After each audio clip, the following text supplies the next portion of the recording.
Guys, magandang hapon. Hanggang dito na tayo. Yan.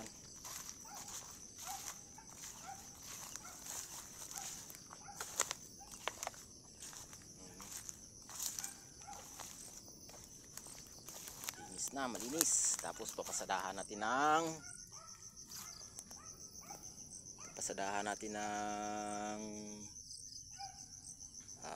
spray pandamo.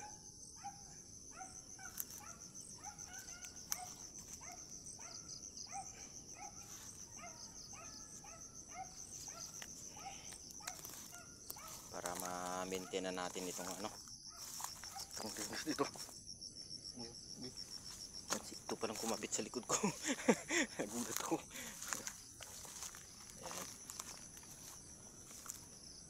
Ayan. Yung doon banda sa dulo, hindi pa natin natapos kasi hindi pa tapos yung grass cutting yon.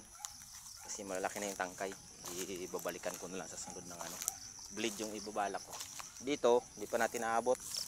Hanggang dito pa lang tayo guys. Yan. Ganun doon. Yan. Ito. Pero ito dito saglit na lang to kasi nga malinis na yung puno na, hindi naman ganun kaasukal. So konti pa. Pag natapos natin dito doon naman tayo sa taas.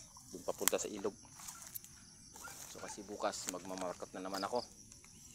So unti-unti lang yung gawa kasi bukas magmamarkot.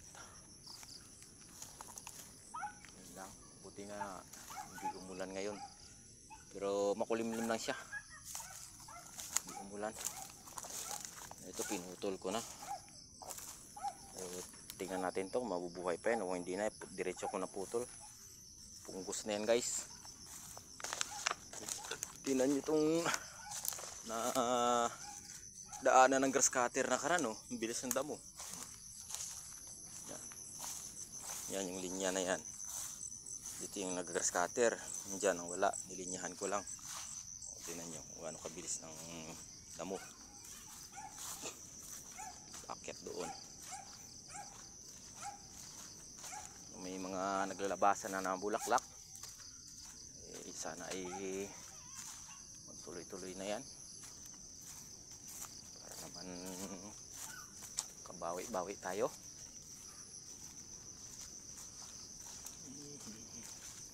Sige lang guys, pasilip lang, bukas naman ulit. Hindi namin yung papaya natin, oh. Yun. Oh.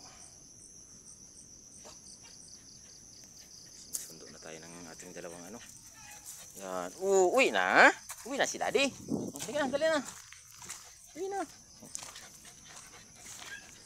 Yung ating mga goti ay nasa ano na, kulungan na.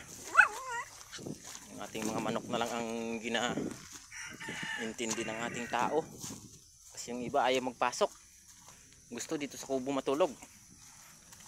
Doon yung poultry natin yun, tingnan nyo, nahabol-habol niya pa. Alaga sa hayop tong ating tao. Ayan, nahabol-habol niya pa.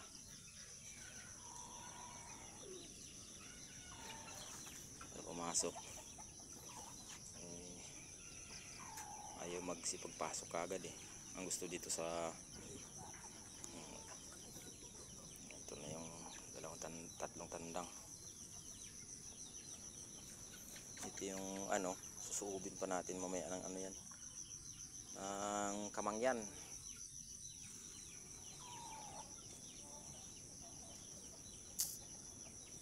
So yun lang.